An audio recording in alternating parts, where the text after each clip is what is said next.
We are live. Perfect. Excellent. Ladies and gentlemen, well, thank you very much for joining for Banana Fighter Fit, aka BFF episode number 3. And I'm joined by an expert in holistic nutrition, meditation, and at the end, we're also going to cover number one ingredient that she uses to tap into a powerful and very secret spiritual power. So stay till the end. So here I'm joined by the one and only Isra Rose. Isra, how are you doing today? I'm good. How are you? I am doing super well. Honestly, I feel like today is a blessing. God helps us to wake up and grind and allows us to help new people. And I truly believe that it is an amazing gift to have to Mhm. wake up each morning and do some good stuff. Don't you think? Absolutely. Yes. Gratitude Oh is yeah. so important. Hmm. 100%. Now, I'm pretty sure there's a lot of people who are going to watch this video who are not very familiar with who Isra Rose is and what your brand is about. So, Isra, I'll give my quick background on how I met you, first of all. I mean, we first encountered at the public speaking event that our friend Jonathan Valley threw last year in March. And we talked a lot about self-development, about leadership, about, health and wellness. And you actually have to say you've had a really, really good sense of tapping into your spiritual self. And I felt this spiritual power that you've had, which was quite strong. So I gotta congratulate you on that because not a lot of people are able to tap into their spiritual self. Hmm. Thank you. Yeah, appreciate that. Of course. Of course. Now, of course, I gave the audience how I met Isra Rose, but Isra, for those who don't know you, can you actually give a bit of a background about who you are, what your Mhm. specialty is? Yeah, for sure. I've been a meditation teacher for almost 8 years now. I'm a holistic nutritionist, super passionate about food as being medicine for our body, but it's not only food, it's also taking care of our mental health. And that's through also meditation, breath work. I've studied anthropology and psychology in university. And currently, I'm just focused on really expanding my practice and events in something called ceremonial grade cacao. I do cacao ceremonies, chocolate ceremonies, which sounds like an exciting thing. And it is. It's a very powerful spiritual tool, which I can talk more about in a bit. Wonderful. So that is a very interesting thing. So you've been an expert in this field for 8 years, which is a lot. That's about the same amount of time which I've been practicing martial arts. I started teaching as an instructor back in 2018, 2019. So it's been a couple of years too. But as a practitioner, it's been also around 8 years as well. But I am curious to know though, tell me about this like day one where you actually decided to get into that field of meditation, of holistic nutrition, especially showing your passion for cacao. So I'm very curious to know about this day one. Yeah, for sure. Yeah. And it's honestly, it's been such a journey getting into this. The reason why I got into meditation was out of necessity. I got into meditation because I realized I was not the master of my emotions. I, are we still good? Are we still connected? Okay. I think it disconnected for a bit. It's been It's kind of been kind of static. static. Give me a Oh second. no. Is it good now?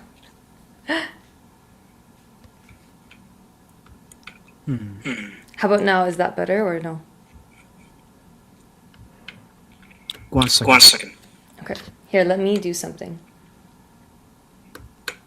How Check, about now? Check, check. check, 1, 2, 3. So it's So echoing it's on my echoing on end. my end. It's good on your Do end, you you hear Do the you said? hear echo? the echo? Yeah, I can hear you. But But does it does echo it on echo mine? on mine? No, there's no echo. Here, I can Okay, decrease my perfect. volume. How about now? Is that good? Okay, let me Okay, let see. me see. Okay, looks like we can reduce some volume.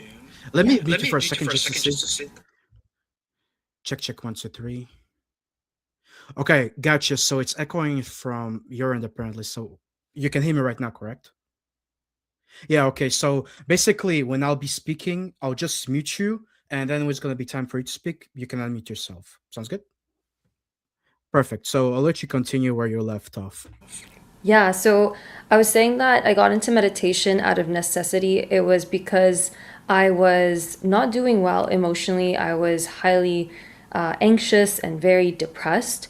And I also felt like there was a lot of erratic thoughts in my mind. And so meditation was the tool that allowed me to really calm my mind down, become more grounded, become more disciplined. I also felt like I had a high amount of stress. So it really helped me to calm my nervous system down. And nowadays, nervous system regulation is super important, taking care of your nervous system. Because if your nervous system is not in balance, then your physical health will get impacted. Your immune system will get impacted, and you will get sick. So I realized how much this type of tool is so important for people to know about it. So I decided to become a teacher in it and learn about it and start sharing it. And I actually have over 28 meditations on an app called Insight Timer. And most of my meditations are for free. And I share some of them also on my YouTube channel. So when it comes to like even other things, nutrition, it's because I had my own health crisis. I got very, very sick physically as well. And the doctors didn't have the answers. I was struggling to find a doctor to help me, but then I ended up going the alternative route. I ended up going to a naturopathic doctor, Chinese medicine practitioners. I did even energy healing. Maybe some things that are seen as, really out there, but they're actually really beneficial for the body and they really helped me. So I saw that I needed a tool to do with my mind and a tool to do with my body. And so that's why I learned also nutrition.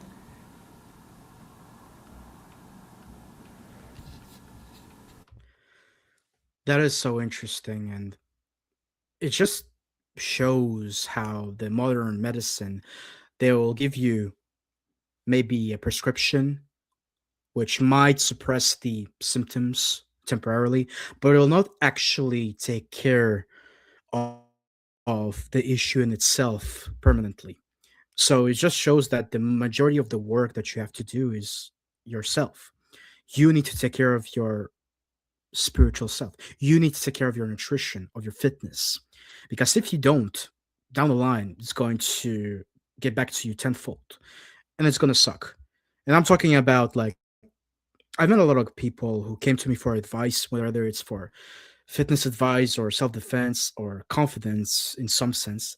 And some of them were actually they were like in their 30s, 40s, and they haven't put the work in the past. They use their old 20s and 30s to actually, do the generous stuff, not necessarily take care of themselves. And there you go. Here they are at 40 years old, wishing that they have done better, wishing that they have done something about their health because you only live once. So, for those of you out there who are thinking, like, oh, it's just a party, it's just a drug, it's just one shot, think about down the line, 10 years from now, and will you be actually proud of yourself that you actually chose this lifestyle of yours? Ask yourself that question. And if the answer is rather something more holistic and something more healthy, then perhaps you should stick with that path. Go with your gut health. So, this is what's great. Now, Isra, I am curious to know because you did talk about your day one, what you've had to be going through in order to get into this expertise. But if you're comfortable sharing specifically with the audience, what kind of challenges or whether we're talking about stress or, in some sense, depression or anxiety, what kind of events or pivotal events a person, especially a woman, can go through throughout her life. And most importantly, once that happens, what steps does she or he even needs to go through in order to not fall deeper down the rabbit hole? Yeah, so your question is like what led me to anxiety and depression? Yeah, so basically, whatever you're comfortable sharing, what kind of pivotal events has led you to anxiety, depression, self-doubt even and whatnot? And how did you what steps did you actually take to get over it, especially the early stages? Yeah, that's such a great question. So it's for sure childhood trauma, lots of childhood trauma.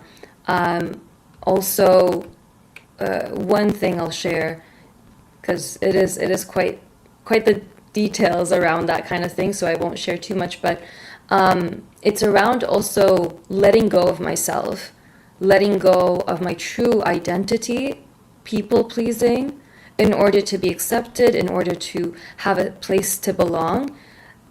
With that, I didn't know who I was. With that, I didn't know what I wanted to create or do in this world. And so because of that, I felt such deep pain inside. And so depression was this severe depression that I went through was this sort of wake up call. It was a blessing in disguise, despite how intensely painful it was. But it was saying, hey, you're going the wrong way. And, I believe that people get signs before that. They get like the inner nudge, the inner feeling like, I don't feel happy. I don't feel happy. But then we don't do anything until things get really, really bad. And so I started asking myself, when I got really in that deep depressive state, what do I need to do in order to be happy again? What does my soul, what does my heart want to do? What have I been putting aside? And I should do this. So that was the first step, was listening to myself. And the second step was taking action. Because you can listen to yourself, if you don't take action, things won't change. So you need to first acknowledge where you're at and say, you know what, I understand that if I make these changes, I might lose these people. But if I lose them, that means they were not meant to be in my life. That means they were not there for my highest good. You need to be surrounding yourself with people that uplift you, not people who bring you down. And we sometimes normalize this, tolerate this, because we grew up needing to people please.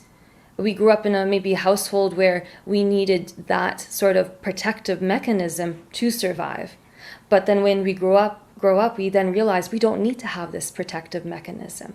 We all have different protective mechanisms in order to adapt to certain situations in our life from our childhood. But then when you grow up, you're like, actually, I don't need to people please anymore. I know people will love me if I step into who I am. So that was the thing that I had to do, and it was not easy. Like, one thing that I always wanted to do actually was martial arts. And so this was at the age of 23. I got into severe depression. I was in depressive episodes prior. I also had panic attacks, all sorts of anxiety issues. But then the severe depression was when it really hit. When I say severe, I just didn't want to do anything. And I won't go into the detail of that, but it was pretty bad. I had to have some people take care of me. But I then started taking Taekwondo. And every time I went to do Taekwondo, I was pushing myself. I would push myself. I'm like, I have to do this. And it was like almost every other time I would cry when I was there because I didn't want to do it. It was just too much. But, when it comes to the energy centers, the different chakras, depression is connected to the solar plexus chakra, which is the energy center in your stomach. And this is around taking action. It's around leadership, confidence. And so I started taking action in order to heal this aspect or part of myself. And another thing what that I wanted to do was to go to Japan. So I applied to go to Japan. I ended up living in Japan for 2 years. But you know, you can run away from your problems, go to another country. They will end up coming after you. I'm just going to say that. So you can travel. You can run away from them, and everything is good maybe for a certain period of time. But eventually, it will come back up. And that's why it's so important to really face certain things or to have professional help to help you to process certain emotions from your childhood. Because nowadays, we are not given the tools to deal with our emotions. And that is actually a crucial thing to have in your life. Because when you're able to feel your emotions, when you're able to give yourself permission to cry or to be angry and not to shame yourself for the anger or to express your anger in a healthy way. And that could be also through dancing, yoga, or actually fighting, right? Through martial arts. So, yeah, those were some of the things that I did. But later on, I also had more depression. Food was important. Taking care of my gut health was important.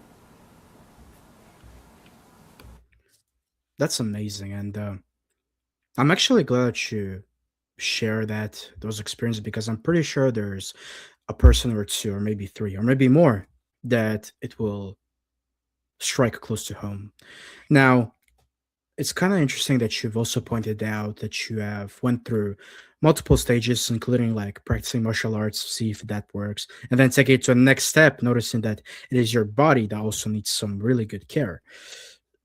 And obviously, I always suggest my students, my clients, that obviously you want to make sure you don't eat too much crap, that you don't indulge yourself in vices, just like smoking or, doing drugs and whatnot.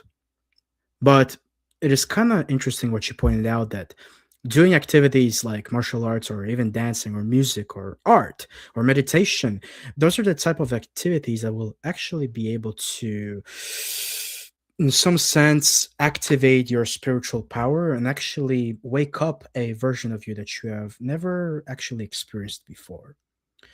Because I'm pretty sure you're aware, but there's a lot of people nowadays that are living life. I wouldn't say like on a slow motion, but very static. There's no ups and downs. It's just very boring, normal life with nothing really happening. And I decided when I was a teenager that I didn't want to just go to school just to do my homework, just to, live through life. I wanted to actually challenge myself, build myself. And actually, kind of thought of as pain. I need pain in my life, but inflict this type of pain that builds me, not destroys me. And so that's why one of the reason why I decided to join a martial arts school, and eventually led me to start competing in martial arts, and eventually started to led me to actually teach other people that were going through hardships. Because mind you, I'm pretty sure you're aware of that, but being a teacher is not easy, especially when you're encountered with students who are going through severe issues. Like we're talking about borderline suicide stuff. So I wanted to ask you this question. Throughout your experience living in Ottawa or throughout Canada or just life in general, what would you say are the mistakes that people are doing in their lives that actually leads to them having mental issues, um, confidence issues, depression, anxiety, and whatnot? Wow, that's a big question. I would say, one of the things that's really, really, really important is sleep. I know a lot of people maybe don't want to hear this, but sleep is extremely, extremely crucial for their brain health, for their gut health. So it's like you're resetting your body for your liver. And so when people, decide to stay up until 3 or 4 a.m. and they know they need to get up at like 8 or even like 7 a.m., it's like, it's okay from time to time, but it's very important to take care of the body. Also, obviously proper nutrition, especially during the winter time, to take vitamin D because of the lack of sun. and that also takes care of your immune system, decreases the probability of getting sick. Another thing is excessive drinking of alcohol. Alcohol, it's like it wipes out the good and bad bacteria in your gut. Your gut makes up more than 90 or 95% of your feel good neurotransmitter, serotonin. So if you constantly drink alcohol to make yourself feel good, it's actually doing the opposite. It's actually decreasing or impacting that feel good neurotransmitter to be produced within your brain because of what it does to your gut, what alcohol does to your gut. So it also impacts your sleep. It makes you also bad quality of sleep. You can sleep for 8 hours, but if you're tossing and turning, your quality of sleep is not good, then you're not going to be able to feel fully rejuvenated after that sleep. Also, a third thing is having support, having people around you is very important that uplift you. If you have an environment with people bringing you down, shaming you for being you, then you're not going to be able to feel happy in your life. You're always going to feel lacking in confidence if you're tolerating certain things in your life. So I would say those are the three things. Obviously, proper nutrition, not just only eating, fast food, but also eating vegetables and nourishing yourself. I would recommend, one thing that I would recommend is farmers market. Eating local, close to where you live, because locally eating, your body can adapt better to your environment, and eating seasonally, and you can find that all in the farmers market. I agree. Organic foods definitely make the big difference, and I experienced actually that for my preparation for my last fight for street beefs. I was not really eating the most healthy foods in terms of like ingredients, um, but after that, I noticed that it actually affected a big time my fitness levels. But once I started to actually ingest more organic foods, uh, drinking more water and taking my supplements, but more specifically, the eating healthy food in terms of less than two ingredients in each meal. Like we're not talking about soy lecithin or xanthan gum or whatever other ingredients that is in the ingredient label. Because if personally I cannot read the ingredient, I'm not gonna eat it anymore. Like I'm staying away from it. Like I don't want to eat no xanthan gum or soy lecithin or soy in general. And actually, it's interesting. I mean, you cover proper nutrition. If I would tell guys nowadays on how to actually get in shape, get their masculinity, you'd be surprised how much food that's out there that's actually poisoning you, by poisoning your masculinity. And one of the biggest, how can I say, ingredients out there is soy. Now, soy in itself is something that is going to promote the female hormone, which is estrogen. Now, if you have too much estrogen in your system as a male, it's not really giving you the optimal operational system for your body. Now, a female hormones, which is estrogen, it helps females. As guys, we need testosterone to operate normally and properly and actually to tap into our masculine self. Now, you want to avoid soy, that's for sure. But other things that you'd be surprised about is the tap water. The tap water you drink, yeah, that tap water, that is actually poisoning you as well. Now, there's a book called Estrogeneration, and they actually talk about how the city water, no matter where you are, it's actually filtering a lot of the good stuff, like, the soil or chlor or something like that. But one thing that it cannot actually filter out is female contraceptives. And female contraceptives, what does it have? Estrogen. So as a male, if you drink this type of water, you're kind of cutting your nutsack off in some terms. So the best alternatives to have to tap water is not bottled water, but actually carbon filtered water, which is like Brita, I tried this, helped me a lot. But if you want to take it a step further, it's way better to go to electrolyzed water or like Kangen water. So basically, what it does, it's going to give you negative water full of ions. So you're actually getting more hydrated than you should be. And it obviously gets rid of all the estrogen that actually harms your system. Which actually brings me to the next question because Isra, you told me that we are lacking big time masculine men nowadays in Ottawa, Gatineau area.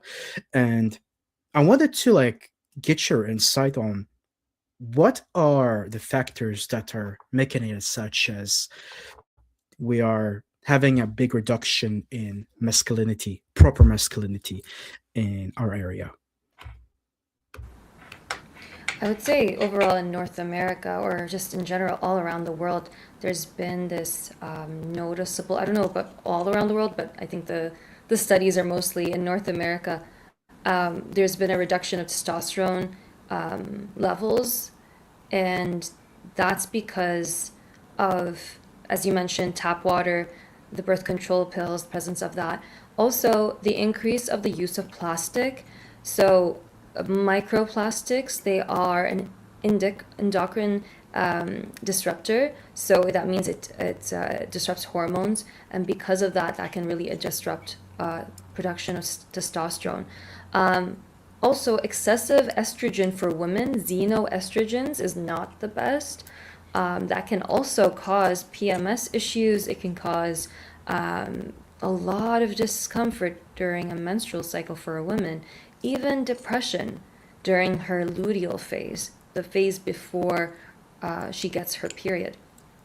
So that's also another thing. There needs to be a detoxification of that. One of the things that I recommend for detoxifying excess estrogen, xenoestrogens, which are like not the healthy estrogen, is carrot salad actually. Carrots contain a lot of fiber and they carry out the excess estrogen from the body. So that's really, really great. I've started incorporating it. Carrot salad as simple as, olive oil, lemon juice, sea salt, maybe if you want to add some black pepper or cumin. But that's really, really great for the body. But going back to do with men, I would say just environmental impacts, pesticides as well, has also impacted production of testosterone. And also wearing tight underwear, tight boxers, that can also impact that. The material, polyester. So yeah, one thing that I would recommend, if that's okay, I'm going to recommend some things, is making sure to take zinc. Zinc is so important for testosterone production within the body, zinc glycinate. Also, natural herbs that help with that is tongat ali, and there's tribulus, saw palmetto, there's maca. Maca root is one of my favorites. It's absolutely amazing. It's an adaptogen. Adaptogen means it helps the body to adapt to stressful situations, and you need that nowadays. So to help with testosterone production, mitigating the negative effects of stress through adaptogens like maca, like schisandra, like ashwagandha. Ashwagandha is really great also for testosterone. That's also another amazing one, and it's great for also depression, for mental health. But not all these herbs work well for everyone. That's the thing. So I would recommend getting professional advice around that first of all. But maca root, I personally use it almost every day. It's great for balancing hormones. It's great for so women can also take it. It's also great for libido. It's great for concentration. So yeah, those are the ones that I would recommend. Vitamin, also magnesium. Magnesium is a huge one. More than 90% of Canadians, they're deficient in magnesium, and it's important for more than 300 different enzymatic processes within the body. So that's super important for muscle recovery. Specifically, magnesium glycinate helps with muscle recovery. So there's a lot of different magnesiums that it's really important people are aware, and better quality is important. So yeah, those are the ones that I would recommend. maca. There's another one that's I don't remember, but holy basil tea is amazing. It's for stress mostly, but not for testosterone. But that's I went through burnout, extreme burnout, and that was the main herb that I used. Holy basil is revered in India. It's great for removing negative energy, but it's also great for the nervous system. So I use that as a way to heal my nervous system and to calm myself down. I was a very A-type personality, and I was always go, go, go. I need to do the best. I need to push through, like no matter what. But that was very masculine in my energy. I was not in my femininity. And so in order to move into my feminine energy, I had to retrain my nervous system not to be in survival and not to be in this hyper masculine energy. And that's one of the things a lot of women struggle with. They have moved into hyper masculinity to adapt to this kind of society where there isn't enough of this support. And I think this has happened because of the feminism movement. It's almost like the pendulum swung, to the opposite direction. And with that, there's been also a very strong reaction from men. There's like a whole group of, red pill men as well. So, so yeah. Yeah, and I'll have to chime in on the feminism part. Now, obviously, having a hypermasculine woman in life, on one end, it's something that perhaps a woman has no choice to do because, like we said, there's a lack of masculine men, and the job of a masculine man at the end of the day is to protect and provide. And I know a lot of guys nowadays who can do either. They're broke, they're out of shape, and if push comes to shove and they had to defend themselves, not just their loved ones, they will fail miserably. So, on one extent, I really understand why a woman will want to, or rather, go get a job, go 7 years into college, get a degree, get a job as a doctor or something like that, rather than settle down with somebody, with a man that will not be able to provide or protect. Because at the end of the day, why should she? Like, I wouldn't want that for my daughters in the first place. But yeah, definitely feminism had a very interesting role play in the downfall of masculine feminine unity, so to speak. Because back in the days, it was very simple. You had a man who was going to work, he could afford a house, a dog, have a few kids, has a car, and a woman who was able to, be happy and not to worry about, paying the bills and whatnot. If she wanted to work, fair enough, she could do it, but she wasn't obliged to.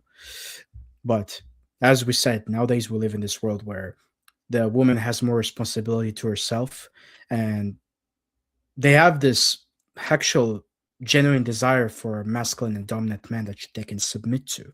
It's so hard to come across such genetics, or so to speak, personalities. And us men, obviously those who actually build themselves up, we wish to be around people that can look up to us, that can follow our lead, because we do want to lead people towards success.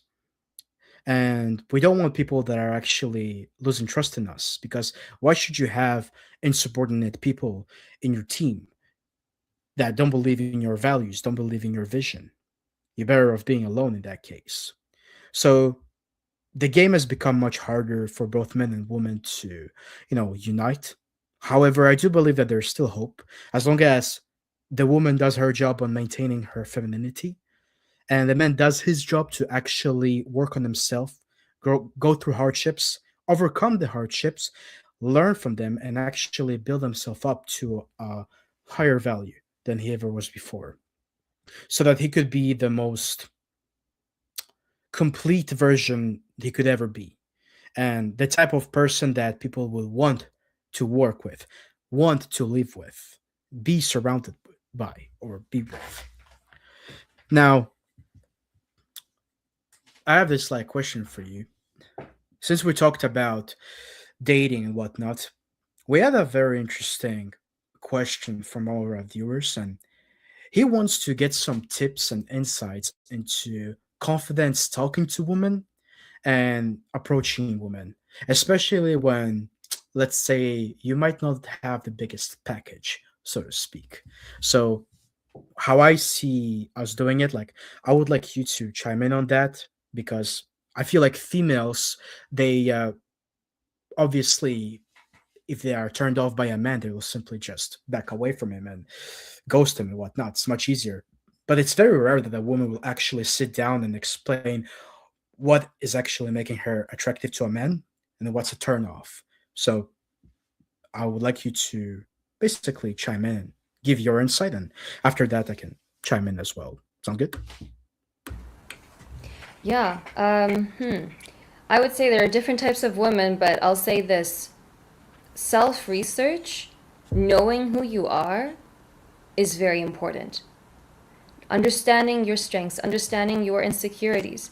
When you know your insecurities, no one can, get you off of your own self. Like they can't tell you who you are.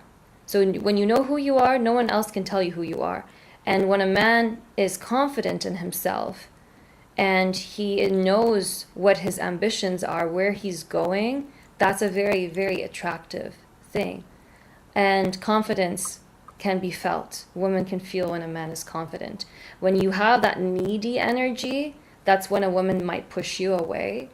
When you come from a place where it's just like genuine interest and you say like some sort of, positive word or telling her how beautiful she is.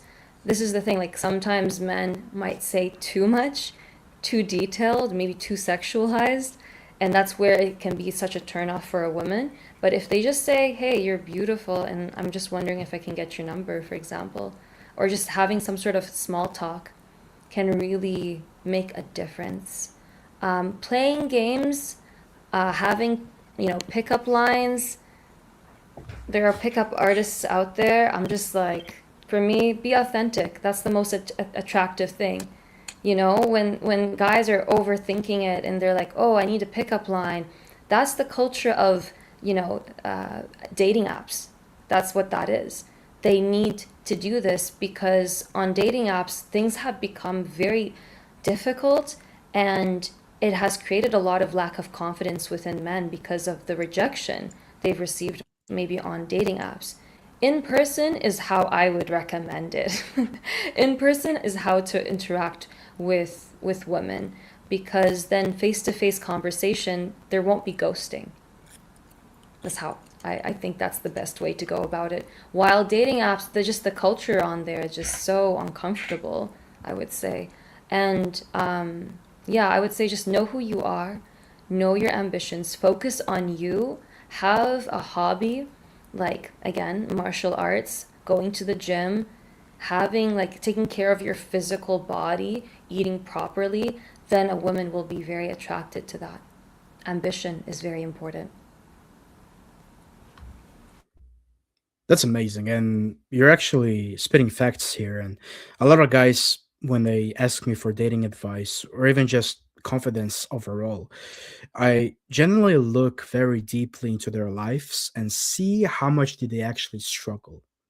Because this struggle and the proper amount of struggle that will build a man.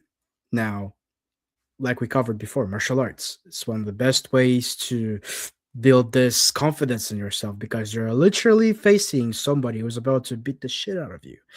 And if you're not able to defend yourself and actually stand up to that, then you're not really worthy of protecting people in the first place or protecting yourself, because that's what it is at the end of the day. You're protecting yourself, what you stand for, your territory. Goes back millions of years ago when we were territorial. Another thing that I'm looking at is, did they actually take a very close look at their lives, notice where do they suck, and genuinely tell themselves, okay, this is the situation I'm in. This is where I want to be. The real question is, how do I get there? And actually taking action into going to that next level. And where I've just talked about not too long ago with Jonathan is that most of the people nowadays, they would rather stay where they're at. And by default, they hit this monotone lifestyle where nothing is happening. They feel like it's stable, they feel like it's calm. But in reality, they're actually losing value big time, especially men. Because imagine a guy just walks around his daily life, doesn't mind anybody's business. Fine. Goes to a job. Perfect. Excellent. But what type of value does he actually provide to life? Will karma actually reward you at the end if it came to that? Because it was always a question of how many people do you help in life? That's when karma will actually reward you. If you'll be selfish and not really think about helping anyone throughout your whole life, then why do you deserve the good stuff in the first place? So, whenever you're thinking about confidence talking to women, or oh, I'm worried about my size package, oh, I'm worried that XYZ will happen and she won't love me, that comes literally from insecurity. Personally, a real man, he will be able to work on his life, build an empire, help people throughout life. And whether people are agreeing with him or not, he doesn't care because he knows his true value.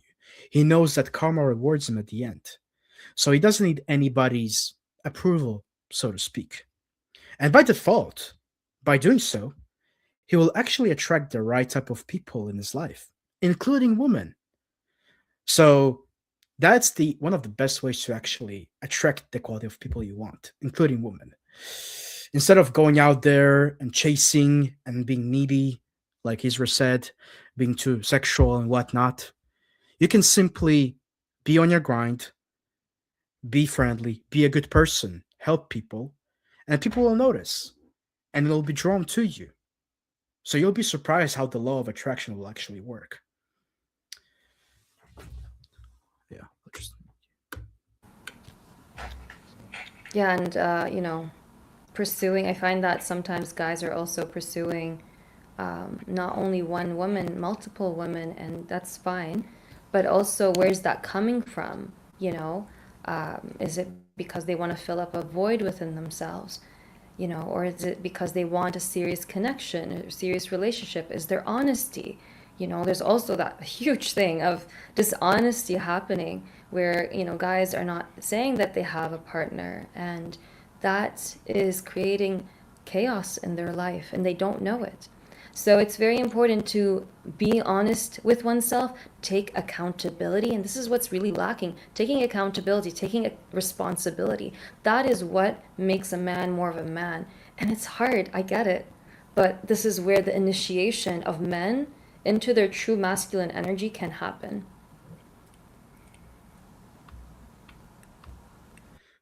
True, true.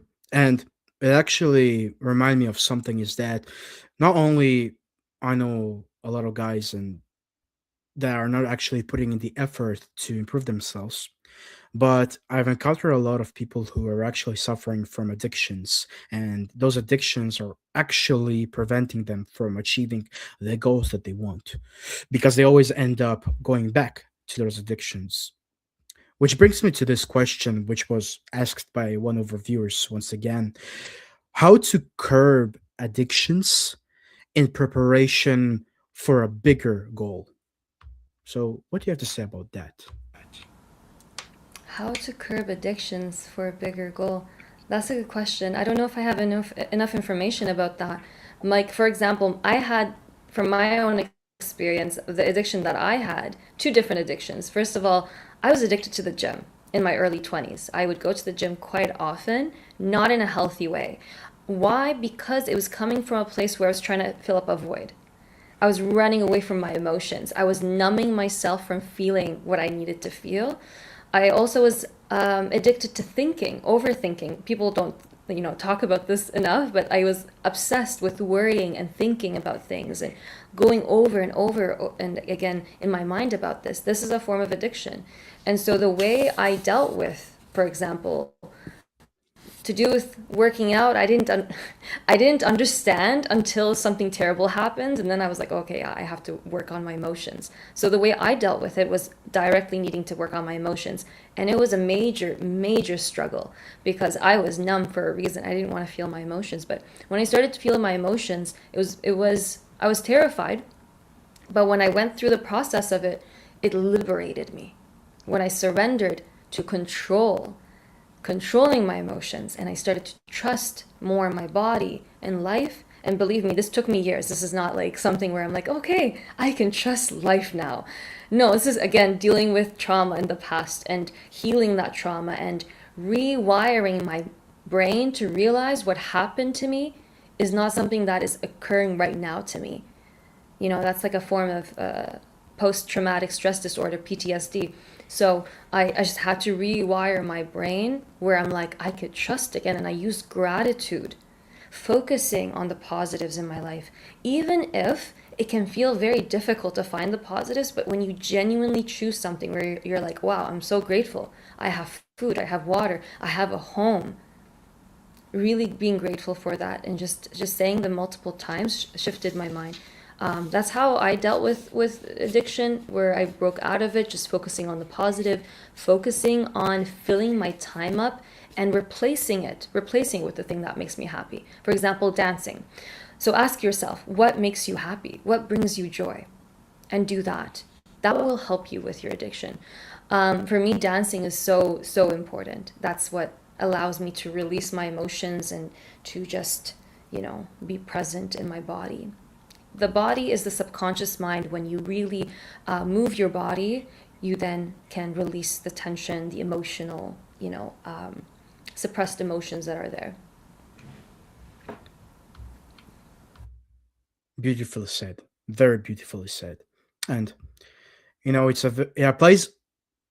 I find like it's gonna play a lot to a lot of females that are trying to maintain sanity and maintain their beauty, inner beauty, outer beauty, and I feel like it goes down to also another thing, and it will apply also to men too, who are trying to achieve a higher version of themselves and overcome the addictions that are preventing them from achieving those. I want those people to genuinely ask themselves, first of all, how bad do you want that next level? And then once you realize how much hunger do you actually have for it, and realizing what will be the end goal if you won't achieve that, once you realize what will happen, I want you to genuinely ask yourself, do you have the proper discipline and clarity to get over it, at least gradually? And I'm talking about not necessarily quitting your addiction once and for all, but generally like gradually taking away this addiction or those vices and replacing it with something else that's productive to you, to your powers, to your time usage, and something that gets you closer to your goal at the same time. And next question that I want to ask you is that can you do it alone? Because mind you, if you, for example, were spending your 20s choosing a lifestyle that maybe wasn't the most productive to you, could be partying, doing drugs, and whatnot, good example. And now in your 30s, you decide to just now quit and get to this next level in terms of health or career and whatnot, it's going to be kind of hard to get over it. Because mind you, it's been 10 years. So overnight, it will not happen where you say, like, okay, I'm clean. I'm not touching a single drop of booze, no sniff, nothing. It's going to be pretty hard. You're generally going to be much better off having an accountability partner that's going to help you put you in check when you're about to succumb to those vices. But at the same time, you're going to have a third person view of somebody who's actually where you want to be and is giving you literally the trail to get to where you want to be. And every time, like I said, you have this vice or addiction coming around, you're going to be put in check. You're going to get over it. And you're going to condition your mind just like that to choose the habits that are productive to your lifestyle.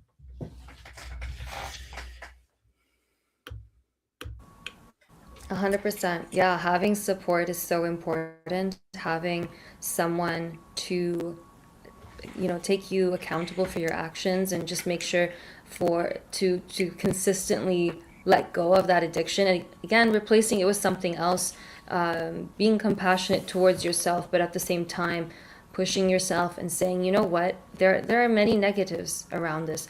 Do I want to wait until I get really sick, mentally or physically? No. Believe me, you don't want to, because I've been there. And I went through it more than one time. I didn't get it because I was afraid of change. It is scary to have change, but to have the courage and to have the support really does matter, does make the change for sure. So, yeah, yeah. I would say for me, for example, sisterhood is very important. So for men, brotherhood, having men around them that support them, that uplift them. I feel like there's not enough of that, nowadays. Yeah, what do you think about that, Jonathan? I feel like I haven't seen enough of that, around. Yeah, great question. Yeah, great question. I believe that both brotherhood and sisterhood, like you said, are important values, and that's what actually kept us alive throughout the past million something years when we were primates trying to survive out there in the wild. And nowadays, because of this modern culture, the Western culture, it actually promotes the selfishness and promotes ego, but ego in the sense of you are literally the only person you care about. You are the only person that you want to succeed. You don't care about anybody or anything else around you. Basically, fuck the world type of mentality. And I noticed that people that are trying to make something out of themselves and have this exact mentality, they don't get far. Because next thing you know, you don't have anybody around you that wants to be your partner, wants to be in a relationship with you, wants to be your business partner, training partner, no matter what. Sometimes even sibling, family member. It happens.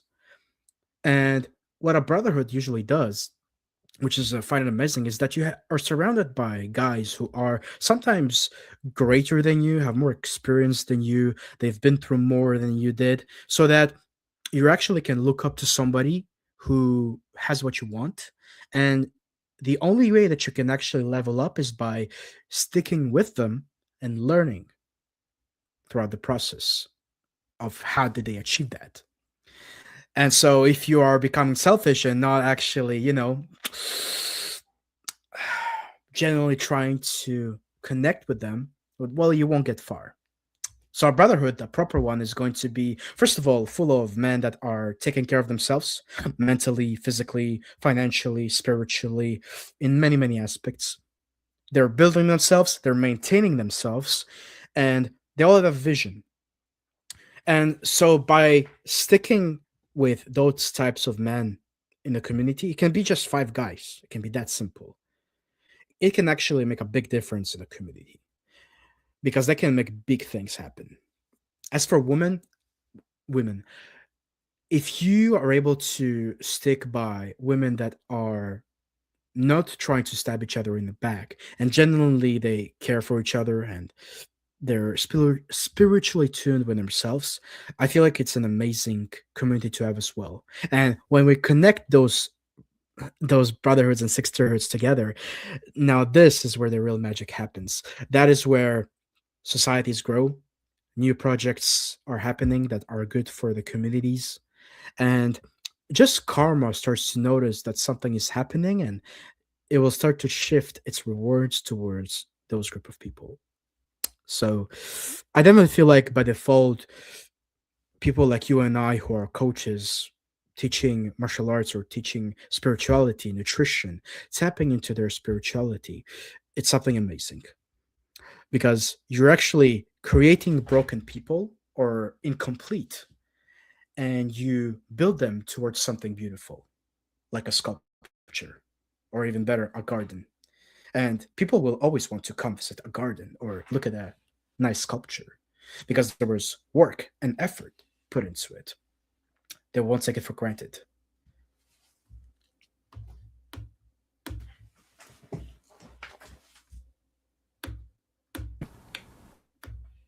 Sorry, 100%. Oh, am I on? Yeah, there you go. I'm now unmuted. Yeah. How are you doing? Yeah. So yeah, 100%. I agree with you. Yeah, yeah. Yeah. Now, Yeah. I have a last Now, question I have a last question. by our viewers, and it was around afterlife beliefs. Like, what happens after life? And that's actually a very deep question and something I believe not a lot of people discuss. Because I don't know about you, but I personally ask myself a lot about what happens after we die. Is there heaven? Is there something coming after that? So I feel like both you and I will have a very interesting view on it. And I feel like a lot of people are sometimes not asking themselves that enough, because it's a type of question that will help you realize that, hey, perhaps I'm not on the right path in life, and maybe I don't have enough time left, because there's no guarantee that I'm going to live tomorrow. I don't have a guarantee. You don't have one.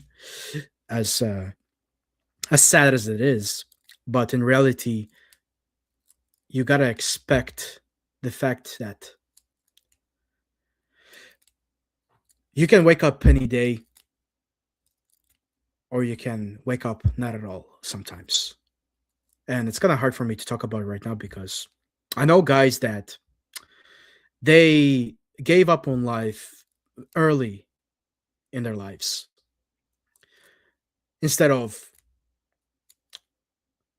finding a better way out, being hopeful of a better way out. They were very close.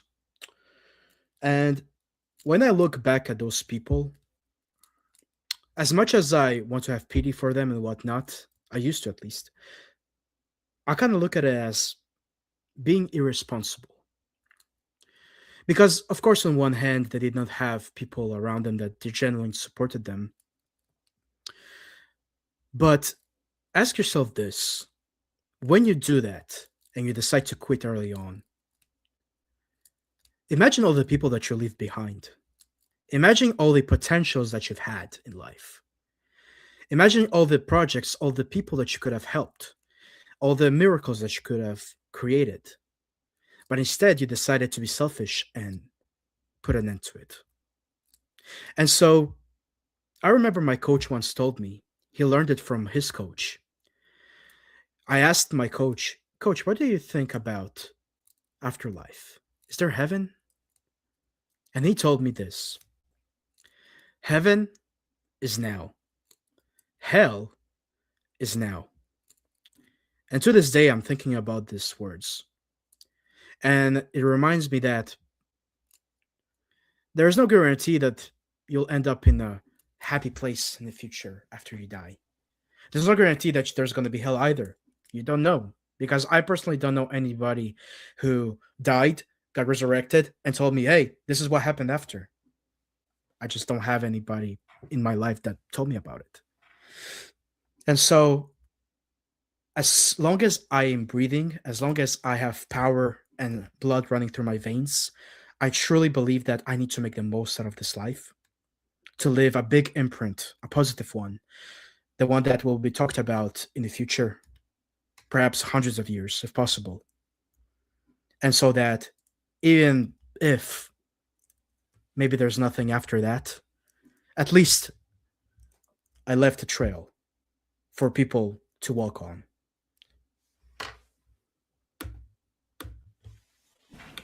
Yeah, that's very powerful. Heaven is now and hell is now. It's because you choose. You choose what you create your life and how you create it. And for me, I believe in reincarnation. I believe that the soul is on a journey. So it's not the first time, for example, that I've been here. I believe that I've been here many times. And the soul is on a journey of reaching a higher level of knowing God. I'm very spiritual since I was a kid. I believe in reincarnation, and then at some point I let go of that idea, and then that idea came back when I was 19 very strongly. And I believe that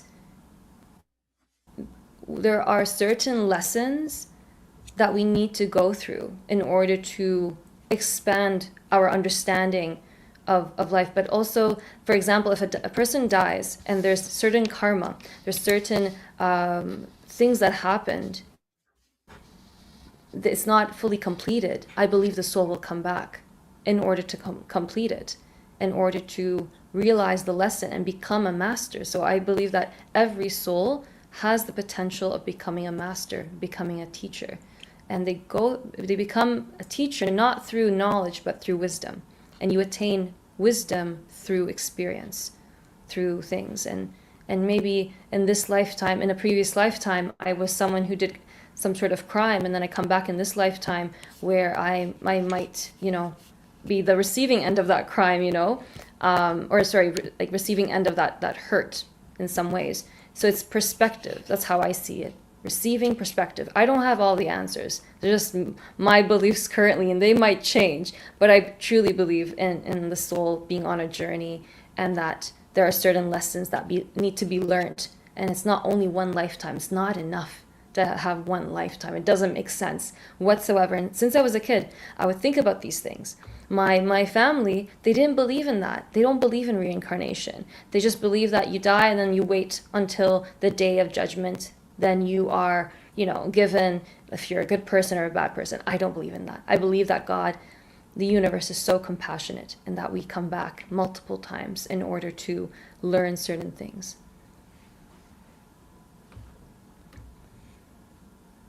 Amazing, like truly amazing. And honestly, I do believe that you had a life before you were born, and now as you are progressing through life and you're building yourself and you're helping other people, you're simply starting to receive small fragments of your previous life, which gets added to your current persona. And I have to say, I generally commend you for the person that you become nowadays. You became somebody who is much stronger than before, more powerful, has more knowledge to help others, and it's really amazing. I genuinely tell people, you want to look at life just like that. Those transformations, even it was shit before, and you learned from them and actually became a beautiful person after that, both mentally, physically, spiritually, emotionally. That is the important thing. So, on that note, we're about to wrap thing up. It was a very, very deep and insightful conversation. I would say one of the most deep conversations I've ever had. And before we wrap everything up, Isra, for the people that are watching right now, I would like you to tell them, what type of services do you currently provide, and where can they find you?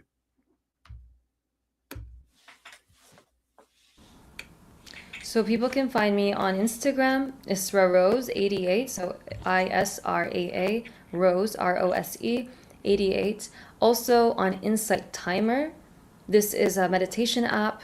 My name on there is Isra ISRAA space J. Isra J. And currently I offer events where I guide people into connecting back to their power, back to their intuition through the plant medicine of ceremonial grade cacao. I didn't talk much about that here. I actually did not talk about it. So if you are interested, you can find me on Instagram. I would be more than happy to answer anything to do with that, to do with meditation, to do with intuition, connecting to your intuition. And you can also find me on YouTube. I have a YouTube channel where I share about nutrition and spirituality. And my Instagram or my YouTube channel is Isra Rose.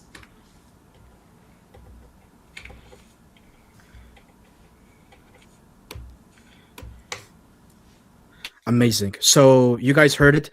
I'm going to drop all the links in the description for Israel socials, and I will personally tell you from my experience that I have witnessed her workshops, especially the cacao ceremonies, and I'll tell you, it is something quite out of the ordinary. So if you guys are truly looking to explore your spirituality, explore your health, how your body reacts to certain things, and how to, take it to the next level using fully organic and natural products, Isra is a very good person to come for consultations, especially females, because that was an amazing workshop.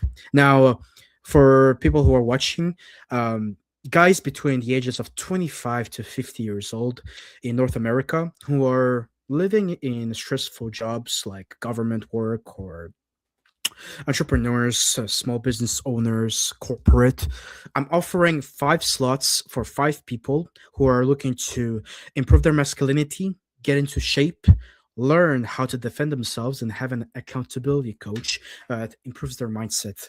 Now, what I'm going to be doing is that I'm going to be throwing a 12-week challenge for transformation, and we'll be covering all of these aspects. I'm going to be very, very present with you in Zoom calls, in-person sessions, and going to make sure that throughout those 12 weeks you're going to transform yourselves in self-defense matter, in physical aspect, nutrition wise and whatnot. And lastly, before I let you guys go, I'm going to promote once again the Fire Blood supplement. Now, you saw it in the last video, and I'm going to double down on it that this product right here, it has all the ingredients that you need: amino acids, multivitamins, multiminerals, and basically it has all of those portions over the top. I'm talking about, look at this: vitamin A, 125%, vitamin D3, 1000%, vitamin E, 275%. So we're talking about a lot of portions in one single scoop. Now, you'll be spending around $300 to $400 in your average supplements in bulk if you're going to a store. However, with this one, you'll be paying around $100. So you'll be literally saving a third of what you would pay for all the other supplements. Now, ladies and gentlemen, we'll put down all the links, like I said, in the description, both for Isra and I. Now, I want to thank you all for attending. And most importantly, I want to thank Isra for attending this podcast. And thank you once again for sharing this amazing life experience that you've had, because I personally feel like it was super, super insightful. And people will be watching it and get inspired. Mm. Yeah, thank you so much. I appreciate you, and I'm happy to have shared all the information that I did. Hell yeah. So, guys, we're going to wrap up this podcast. Thank you very much for coming. It's been a pleasure to host Teaser once again, and I'll see you for the next episode in the future. Take care.